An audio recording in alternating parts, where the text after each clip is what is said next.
اعوذ باللہ من الشیطان الرجیم، بسم اللہ الرحمن الرحیم۔ عزیز طلباء، آج ہم جماعت نحم کے اسلامیات کا تیسرا سبق پڑھیں گے۔ آج ہمارا سبق ہے یعنی سورۃ انفال کے پہلے رکوع کا جو مشق ہے، ایکسرسائز ہے، اس کو حل کرنے کی کوشش کرتے ہیں۔ اس میں جو پہلا سوال ہے وہ ہے الکلمات و تراکیب کا۔ مطلب یہ ہے کہ اس کے جو مشکل الفاظ ہے اس کے معنی ہم سمجھانے کی کوشش کریں گے، جو عام طور پر بورڈ کے پیپر کے MCQs پر مشتمل ہوتا ہے۔ 10 نمبر کا سوال آتا ہے، اس میں سے 4 آپشن ہوتے ہیں، اس میں جو صحیح آپشن ہوتا ہے اس کے دائروں کو پین سے بھرنا ہوتا ہے۔ تو اس میں پہلا جو ہے انفال، آپ دیکھیں انفال کے معنی ہے مال غنیمت۔ جنگ کے نتیجے میں، جہاد میں مسلمانوں کے ہاتھ جو کچھ مال آ جاتا ہے ایکسٹرا، اس کو کہتے ہیں مال غنیمت۔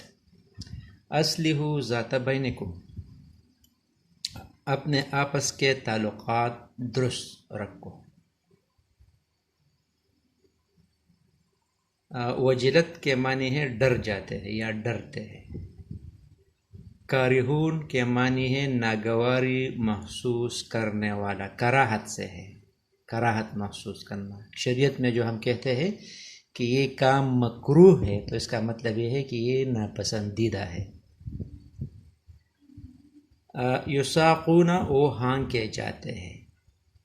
وہ جس طرح جانور جب اپنے مرضی سے نہیں جاتے ہیں تو لوگ کیا کرتے ہیں کہ اس کے گردن میں رسی ڈال کر اس کو زبردستی ہانکتے ہیں، چلنے پر مجبور کر دیتے ہیں۔ مطلب کہ کسی کام کے لیے انسان کی مرضی نہیں ہوتی ہے، کسی مجبوری کے تحت جب اس سے وہ کام لیا جاتا ہے تو اس کے لیے یہ لفظ استعمال ہوتا ہے، یساقون، وہ ہانکے جاتے ہیں۔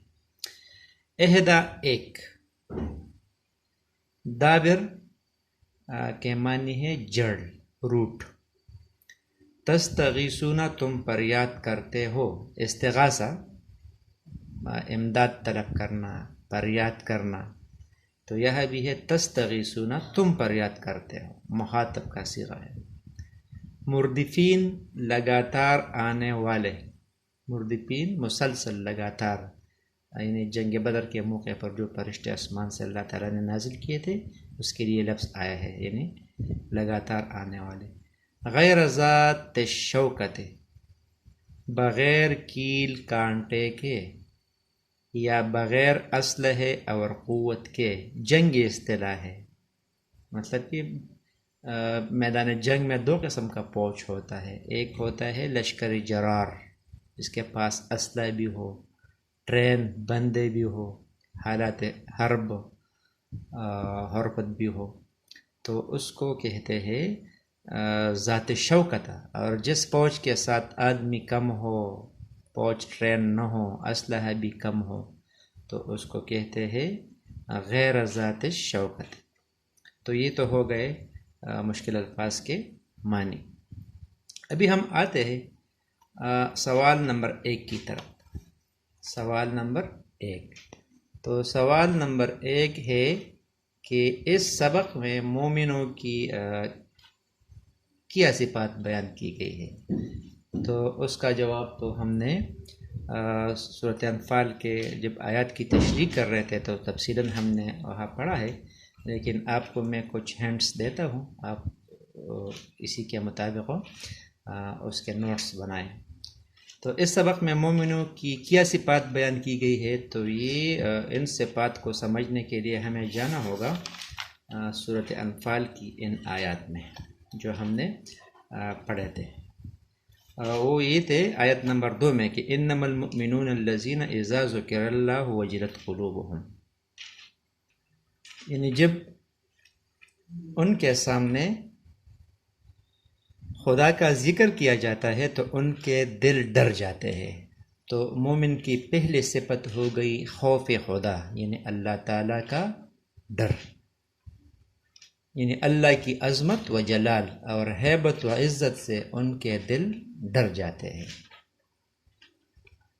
اور یہ ڈر اس طرح نہیں ہوتا ہے جس طرح کوئی انسان جانور سے یا خونخوار درندے سے ڈرتا ہے. اس میں شفقت کا پہلو ہوتا ہے.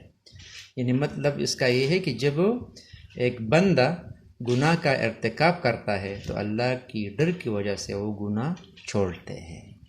تو مطلب یہ کہ جب انسان کمزور ہے، شیطان نفس اس کے ساتھ ہے، جب کسی گناہ کا وہ ارتکاب کرتا ہے اور اس کو یاد آ جاتا ہے کہ اللہ تعالیٰ مجھے دیکھ رہا ہے،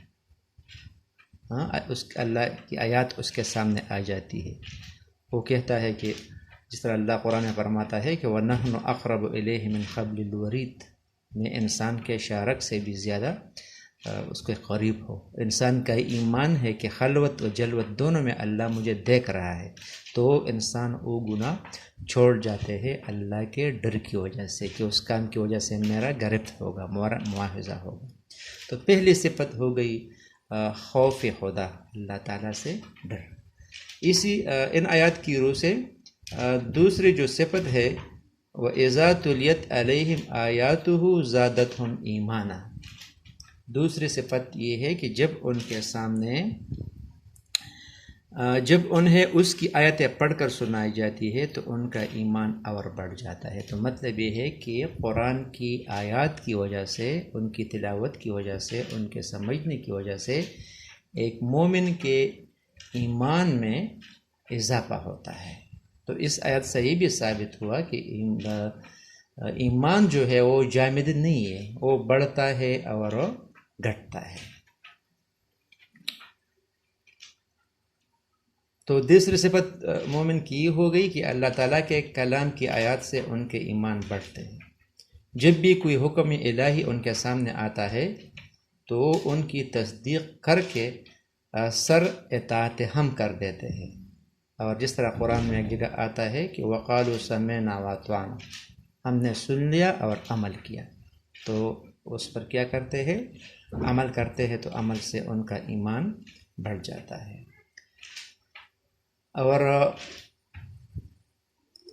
ایمان جب بڑھتا ہے، اللہ تعالیٰ کے احکام کی پابندی کرتے ہیں، اطاعت کرتے ہیں، تو اس سے انسانوں کو ایک لذت ملتی ہے. یعنی ان کے دلوں کو ایک سکون حاصل ہوتا ہے. تیسری صفت اللہ نے قرآن میں بیان فرمایا ہے کہ وَعَلَىٰ رَبِّهِمْ يَتَوَكَّلُونَ، وہ اپنے پروردگار پر بھروسہ رکھتے ہیں. یعنی ایک مومن کا اعتماد، بھروسہ وہ مکمل طور پر اللہ تعالیٰ پر ہوتا ہے. یعنی یہ مومن اسباب ترک نہیں کرتا ہے، مومن اسباب کی خوب سے خوب تر کی تلاش کرتا ہے، محنت کرتا ہے، استعمال میں لاتا ہے، اللہ کے کائنات میں چھپی ہوئی رازوں کو تسخیر کرتا ہے. لیکن ایک مومن اور کافر کا فرق یہ ہے کہ مومن کا اعتماد اللہ پر ہوتا ہے، اسباب کو اختیار کر کے اس کا رزلٹ جو ہوتا ہے وہ اللہ تعالیٰ پر چھوڑ دیتے ہیں. اس لیے کہ کسی کامیابی کے لیے محنت شرط ہے، وہ شرط کرتے ہیں، محنت کرتے ہیں، لیکن اس کا رزلٹ وہ اللہ تعالیٰ پر چھوڑ دیتے ہیں. تو اس کو کہتے ہیں توکل. نمبر 4 جو ہے صفت اللہ مومنوں کو بیان کرتے ہیں کہ الذین یقیمون الصلاۃ، وہ جو نماز پڑھتے ہیں. تو ایک مومن کی یہ بھی صفت ہے کہ نماز قائم کرے گا. یہ لفظ قائم کا آئے، قرآن میں آتا ہے وَأَقِیمُوا الصَّلَاةَ. تو نماز کا قائم کرنا یہ ہے کہ صحیح آداب کے ساتھ، خشوع و خضوع کے ساتھ اللہ کے سامنے کھڑے ہو کر نماز پڑھی جائے. یعنی اس میں خشوع و خضوع ہو. اس طرح نہ ہو کہ انسان نماز کے لیے کھڑا ہے اور وہ اپنے نماز سے غافل ہے، تو اس طرح نماز کو قائم کرنا نہیں کہتے. وہ تو پڑھ ہوتا ہے، ذمہ ادا ہوتا ہے، لیکن صحیح طرح سے نماز اسی طرح سے ادا نہیں ہوتا ہے. تو نماز کے لیے جب بھی قرآن میں لفظ آتا ہے وَأَقِیمُوا الصَّلَاةَ، نماز ادا کرنا، تو نماز قائم کرنا یہ ہے کہ اس کو صحیح طریقے سے ادا کرنا. 5ویں صفت جو بیان کی گئی ہے سورۃ انفال کی ابتدائی آیات میں، وہ ہے وَمِمَّا رَزَقْنَاهُمْ يُنْفِقُونَ.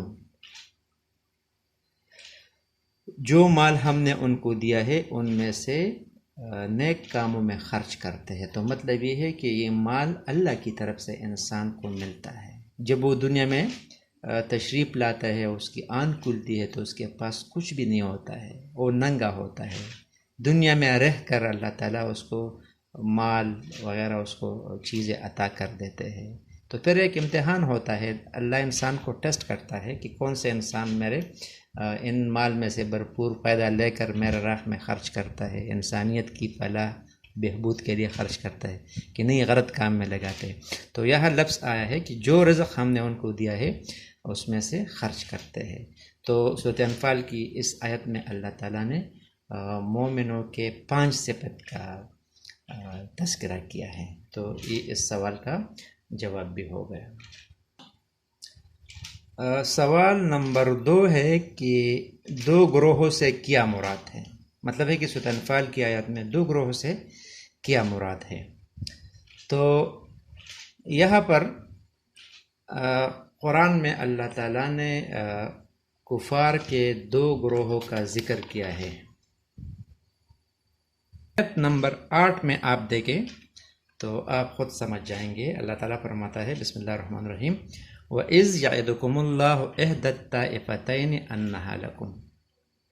اس وقت کو یاد کرو جب خدا تم سے وعدہ کرتا تھا کہ ابو سفیان اور ابو جہل کے 2 گروہوں میں سے ایک گروہ تمہارا مسخر ہو جائے گا.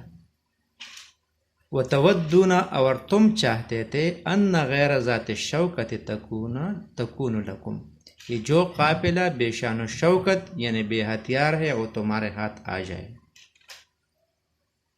وَيُرِيدُ اللَّهُ أَن يُحِقَّ الْحَقَّ بِكَلِمَاتِهِ اور خدا تو چاہتا تھا کہ اپنے فرمان سے حق کو قائم رکھے. وَيَقْطَعَ دَابِرَ الْكَافِرِينَ اور کافروں کی جڑ کاٹ کر پھینک دے. تو اسی آیت کے روشنی میں اللہ تعالیٰ نے 2 گروہوں کا ذکر کیا ہے. تو یہ 2 گروہ کیا تھے؟ تو یہ ایک تھا تجارتی قافلہ اور دوسرا تھا لشکر کفار. یہ 2 گروہ تھے. تجارتی قافلہ کیا تھا تو اس طرح ہوا کہ ہجرت کے دوسرے سال ابو سفیان کی قیادت میں اہل مکہ کا تجارتی قافلہ ملک شام سے مکہ جا رہا تھا، لیکن ان کا جو راستہ تھا، ان کا جو گزرگاہ تھا وہ مکہ کی شاہراہ سے گزر کر وہ مدینہ کی شاہراہ سے گزر کر مکہ جاتی تھی. یعنی اہل مکہ جو تھے جب وہ تجارت کرتے تھے شام سے تو ان کا راستہ جو تھا وہ مدینہ سے گزرتی تھی. تو ہجرت کے دوسرے سال ابو سفیان کے پاس سارے عرب کی ایک تجارتی کمپنی تھی. اس زمانے میں اس کی مالیت تقریباً 50,000 دینار سے زیادہ تھی. ہر گھر کا اس میں حصہ تھا اور انہوں نے یہ ارادہ بھی کیا تھا کہ اس قافلے سے، اس تجارتی کمپنی سے جو بھی فائدہ حاصل ہو جائے وہ ہم مسلمانوں کے خلاف وہ جنگ میں استعمال کریں گے. تو پیغمبر سلام کو جب پتہ چلا تو کچھ صحابہ کو لے کر اس کی راہ روکنے کے لیے مکہ سے نکلے. تو یہ تجارتی قافلہ تھا، اس کی جو لیڈنگ کر رہا تھا وہ ابو سفیان تھا. جب ابو سفیان کو پتہ لگ گیا کہ پیغمبر صلی اللہ علیہ وسلم اپنے ساتھیوں کے ہمراہ تجارتی قافلے پر قبضہ کرنے کے لیے مکہ سے نکلے ہیں، تو ابو سفیان نے تجارتی قافلہ بچانے کے لیے فوراً ایک آدمی کو مکہ والوں کو اطلاع دینے کے لیے دوڑایا. یہ سنتے ہی ابو جہل نے لوگوں کو جنگ لڑنے پر ابھارنا شروع کیا اور تھوڑی دیر میں 1000 آدمیوں کا ایک لشکر جرار تیار ہو گیا جس کی لیڈنگ ابو جہل کر رہا تھا. لشکر کی تعداد اس میں تقریباً 1000 نوجوان تھے، 200 گھوڑے تھے 600 اس میں زرے تھے. زرے مطلب یہ ہے کہ آرمر جس کو جنگی لباس کہا جاتا ہے. اس زمانے میں لوگ اس کو پہنتے تھے. ہیلمٹ ہوتا تھا اور کڑیوں کا ایک جیکٹ ہوتا تھا تاکہ مخالف کے وار سے بچ جائے. اور اس میں تقریباً 93 گانے والے لونڈیا اور ان کے طبلے سامان وغیرہ تھے. اس زمانے میں یہ سامان ہوتے. آج کل تو انٹرٹینمنٹ کے مختلف ذرائع ہے، میڈیا ہے، لیکن اس زمانے میں وہ جنگ میں لونڈیوں کو لے جاتے تھے جو فوجیوں کو جنگ پر ابھارنے کے لیے گانے گاتے تھے تاکہ اس کا جذبہ بیدار ہو جائے. اور اس لشکر کے لیے ہر منزل پر 10 اونٹ ذبح ہوتے تھے. یعنی اتنی زیادہ تعداد میں تھے کہ ہر منزل پر جب وہ آرام کرتے تھے 10 اونٹ ذبح کرتے تھے اور اس کا گوشت وہ لشکر کو کھلا دیتے تھے. تو یہ 2 لشکر ہو گئے. ٹھیک ہے، پہلا لشکر ہو گیا ابو سفیان کا، اس کو ہم نام دیں گے ابو سفیان کا تجارتی قافلہ. اس میں بندے کم تھے لیکن مالیت اس کا زیادہ تھا. اور دوسرا گروہ ہے ابو جہل کا جس میں 1000 بندے تھے. لشکر جرار تھا، اس کے پاس ہتھیار سامان بھی زیادہ تھا. تو اس کو ہم نام دیں گے لشکر کفر. اس کے بعد ہم آتے ہیں سوال نمبر السوال الثالث، تیسرا سوال، جو مشتمل ہے کہ مندرجہ عبارات کا مفہوم بیان کیجیے. تو اس میں بورڈ کی طرف سے جو سوال آتا ہے تھوڑا سا مختصر لکھنا ہوتا ہے، اس کا ترجمہ اور تھوڑی سی تشریح کرنی ہوتی ہے اس سے کے جواب میں. تو یہ اس میں الف جو ہے فاتقوا اللہ واصلحوا ذات بینکم، یہ تشریح میں ہم سورۃ انفال کے سٹارٹ میں پڑھ چکے ہیں. فاتقوا اللہ، پس اللہ سے ڈرو، واصلحوا ذات بینکم، آپس کے تعلقات کو درست کرو. جنگ بدر چونکہ کفر اور اسلام کے درمیان پہلی باقاعدہ لڑائی تھی. جب یہ لڑی گئی مسلمانوں نے فتح حاصل کیا، بہت سا مال غنیمت مسلمانوں کے ہاتھ آیا، قیدی بھی آ گئے.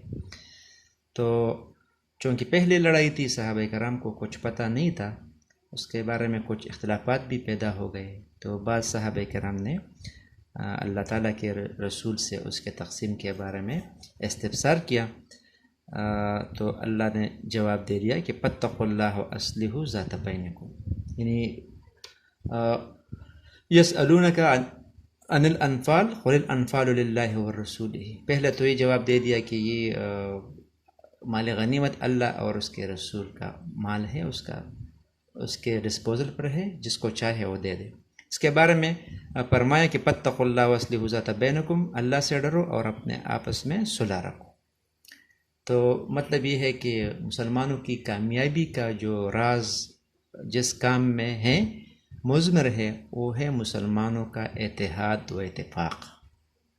یعنی جب وہ جنگ کریں گے، امیر کی اطاعت کریں گے، آپس میں اختلافات پیدا نہیں کریں گے، تب ان کو کامیابی ملے گی. مسلمانوں کو جب بھی کوئی نقصان پہنچتا ہے تو ان کے آپس کے ذاتی اختلافات جھگڑوں سے ان کو پہنچائے. جب وہ متحد رکھیں گے، امیر کے حکم مانیں گے، تو کامیابی ان کا مقدر بنے گی.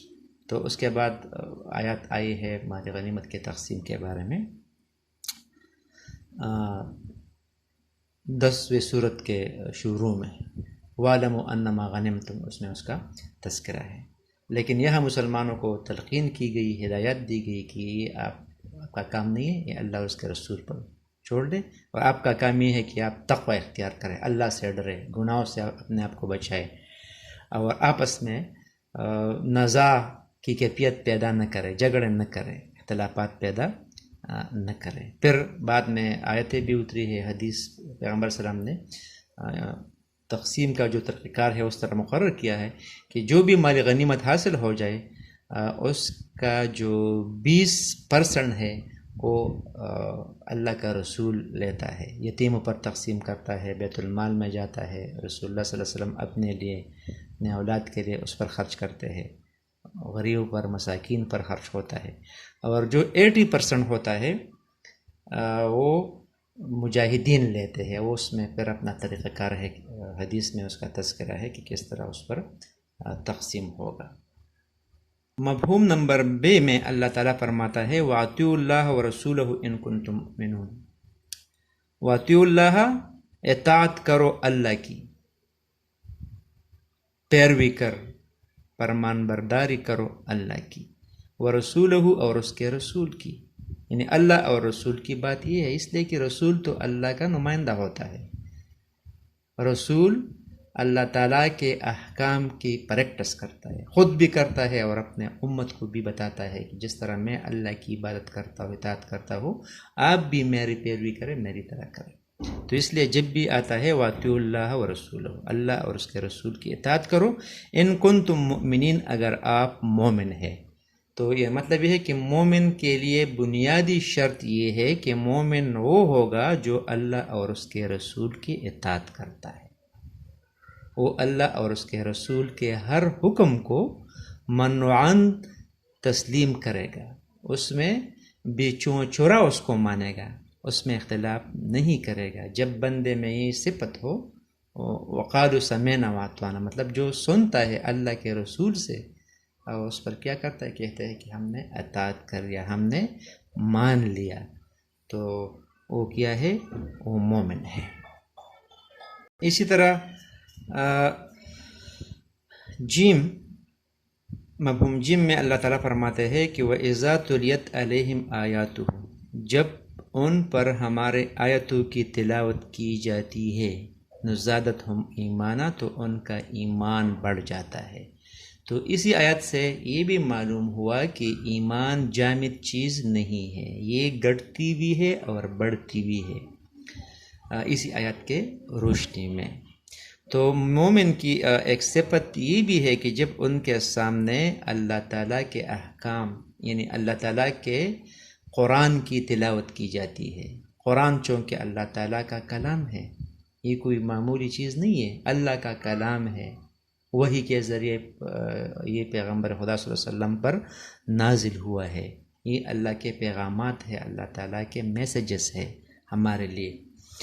تو یہ اس کو پڑھنے سے انسان کا ایمان بڑھتا ہے، ایمان میں اضافہ ہوتا ہے، تو ایمان گھٹتی ہے، بڑھتی ہے۔ بعض اوقات ایک انسان بڑے سے بڑا کارنامہ دین کے خاطر اس کے لیے سر انجام دیتا ہے، تو اس کا مطلب یہ ہے کہ اس وقت اس کا ایمان جو ہوتا ہے وہ پیک پر ہوتا ہے۔ جب ایمان پیک پر ہوتا ہے تو انسان بڑے سے بڑا کارنامہ سر انجام دیتا ہے، اور جب ایمان کمزور ہوتا ہے تو انسان معمولی سے معمولی کام بھی دین کا نہیں کر سکتا ہے۔ تو اسی آیت میں ایک مومن کے لیے ایمان بڑھنے کا اکثر نسخہ بتا دیا گیا کہ انسان کا ایمان بڑھتا کس سے ہے، اللہ کی آیات سے۔ تو مطلب یہ ہے کہ مومن قرآن پاک کی آیات کی تلاوت کرے گا، اس کو سمجھنے کی کوشش کرے گا، اور پھر وہ اپنے عملی زندگی میں امپلیمنٹ کرے گا، اس پر عمل کرے گا، تو تب بھی وہ دنیا میں بھی کامیاب و کامران ہوگا اور آخرت میں بھی اس کو سرخوری انشاءاللہ ملے گا۔ تو پیارے عزیز طلباء، یہ تو آج کا سبق تھا، آپ اس طرح کر کے کہ اس کو سمجھنے کی کوشش کریں، اور اس جو ایکسرسائز ہے یہ اپنے الفاظ میں نوٹس بنائیں اور خوبصورت اور خوشخط انداز میں اسلامیات کے کاپیوں میں کلمات، تراکیب، سوال 1، 2 اور مفہومات آپ لکھیں۔ صدق اللہ العظیم۔